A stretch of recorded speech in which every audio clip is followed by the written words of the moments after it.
বৃহস্পতিবার সন্ধ্যা থেকে শুক্রবার শুরু হয়ে যায়। শুক্রবার বা জুমার দিন, এই দিন সম্পর্কে কোরআন এবং হাদিস থেকে ঘেঁটে আমরা 14টা আমলের কথা একটা লম্বা বড় ভিডিওতে বলেছি। আজকে সেখান থেকে আমি সংক্ষেপ করে এই 14টার মধ্যে আবার অতি গুরুত্বপূর্ণ 5টা আমলের কথা বলবো ইনশাআল্লাহ। নাম্বার 1, সবচেয়ে বেশি যেটা করতে হবে পরিমাণে, জুমার দিন জুমার রাত, বৃহস্পতিবার সন্ধ্যা থেকে নিয়ে শুক্রবার সন্ধ্যার আগ পর্যন্ত পরিমাণে সবচাইতে বেশি করতে হবে যে আমলটা, সেটা হলো দুরূদ শরীফের আমল। নবী করিম সাল্লাল্লাহু আলাইহি ওয়াসাল্লাম বলেছেন, আকসিরু আলাইয়া মিনাস সালাতি মিন ইয়াউমিল জুমআতি ওয়া লাইলাতিল জুমআহ, তোমরা জুমার দিন এবং জুমার রাতে আমার প্রতি বেশি বেশি দুরূদ পাঠ করবে, দুরূদ প্রেরণ করবে। ফা ইন্না সালাতাকুম মা'রুদাতুন আলাই, কারণ তোমরা যে দুরূদ পাঠ করো এটা আমার কাছে পেশ করেন আল্লাহর ফেরেশতারা, এবং রীতিমতো নামধাম সহকারে আল্লাহর একদল ফেরেশতা নিয়োজিত আছে। তারা বলেন, আল্লাহ, হে আল্লাহ রাসূল, আপনার অমুক উম্মত, অমুক অনুসারী, আল্লাহর অমুক বান্দা পৃথিবীর অমুক প্রান্ত থেকে, অমুক দেশ থেকে, অমুকের সন্তান, সে আপনার প্রতি দুরূদ পেশ করেছে জুমার দিনে, জুমার রাতে বা অন্য সময়ে। এটা নবী করিম সাল্লাল্লাহু আলাইহি ওয়াসাল্লামের কাছে রিপোর্ট দেওয়া হয় আল্লাহর নিযুক্ত ফেরেশতাদের মাধ্যমে। এই জন্য শুক্রবার এবং শুক্রবার দিন এবং রাত, অর্থাৎ বৃহস্পতিবার সন্ধ্যা থেকে নিয়ে শুক্রবার সন্ধ্যা পর্যন্ত এই 24 ঘন্টার মধ্যে নবী করিম সাল্লাল্লাহু আলাইহি ওয়াসাল্লামের ভাষ্য খেয়াল করেন, আকসিরু আলাই।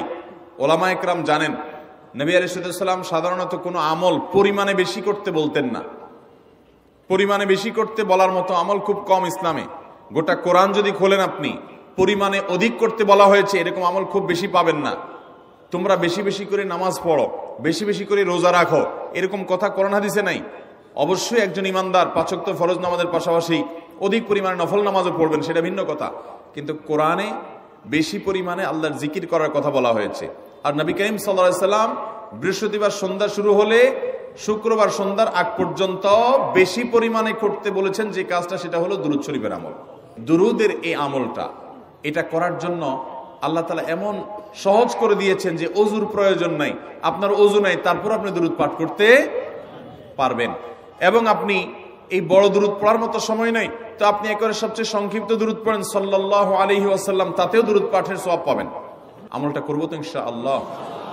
নাম্বার 1।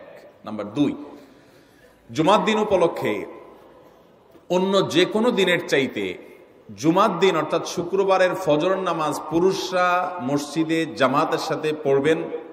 জামাতের সাথে পড়ার নিয়ত করবেন পাক্কা, কারণ অন্য যে কোনো দিনের ফজর নামাজ না, শুধুমাত্র যত নামাজ আছে, নবী করিম সাল্লাল্লাহু আলাইহি ওয়াসাল্লাম বলেছেন, আফদালুস সালাওয়াতে ইনদাল্লাহ, আল্লাহর কাছে দুনিয়ার সব নামাজের মধ্যে 5 ওয়াক্ত সাধারণ নামাজগুলোর মধ্যে সবচেয়ে উত্তম নামাজ হলো সলাতুল ফজরে মাআল জামাআতে ইয়াউমাল জুমআহ, জুমার দিন ফজরের নামাজ জামাতের সাথে আদায় করা হলো যত নামাজ আছে এর মধ্যে সবচেয়ে শ্রেষ্ঠ নামাজ। ভাইরা আমার, প্রত্যেক বৃহস্পতিবার আসলে সন্ধ্যার সময় প্রতিজ্ঞা করব, সপ্তাহের অন্য দিন যদি আমার ত্রুটি বিচ্যুতি হয় আমি সেটাকে কারেকশন করার চেষ্টা করব, কিন্তু শুক্রবার ফজরটা পুরুষ হিসাবে আমি জামাতের সাথে পড়বই পড়বো। তার জন্য রাতে আগে আগে শোবো, ডাবল ট্রিপল অ্যালার্ম দিয়ে শোবো, অন্য নামাজি বন্ধুকে বলবো ফোন দিয়ে ডেকে দিবি, একে অন্যের সহযোগিতা করব, কিন্তু ফজরের নামাজ জুমার দিন ছাড়বো না ইনশাআল্লাহ। 3 নম্বর আমল হলো সূরা কাহাফ পড়বো। যারা কোরআন পড়তে পারেন না তারা শুনবেন, আর যারা পড়তে পারেন তারা নিজে পড়বেন। সূরা কাহাফ যদি জুমার দিন কেউ পড়ে, নবী করিম সাল্লাল্লাহু আলাইহি ওয়াসাল্লাম বলেছেন এই সূরাটা তার জন্য নূর হবে, নূর, আলো আল্লাহর তরফ থেকে। কিয়ামতের ময়দানে ভয়াবহ গুটগুটে অন্ধকার হবে। কিয়ামতের একটা ভয়াবহ শাস্তি হলো অন্ধকারের শাস্তি।